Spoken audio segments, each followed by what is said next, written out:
Е ѓупката што сакала да меси зелник. Чита Александар Станојков. И текнало на неја ѓупка да меси еден зелник, да си го најади галеното си дете. Бре, синче, знаеш што ти мама ќе ми ти меси еден зелник? Му рекла. Знам, мамо, му рекло детето, знам.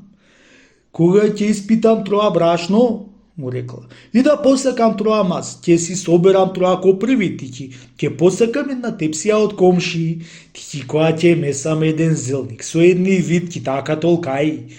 И со раката му покажала. Ти после, јади си, синче, зелник, јади си. Мајку, која ќе скршам од витката, и рекло на мајка си детето, така толкав комат, ти после вез ден ќе си јадам. Како се кршило толкав комат, бре, магари?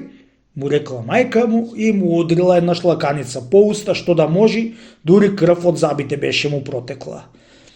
Писна дете да плаче и да се тагува. Чуе ѓуптина од сокак плачот од галеното си дете и трчаница влегол в куќе да види што му се стори на детето.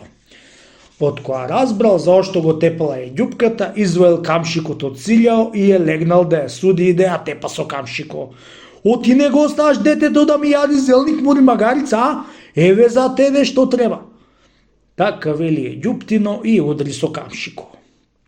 Писнала е ѓупката да плачи што е грло течи, од друга страна детето писнало, на тоа згора дотрчале комшиите и кога се научиле заошто се тепаат, се стидале од смеа и му рекле: а бре, ѓупци, вие направивте како приказната, не роден Петко, капа му купивте.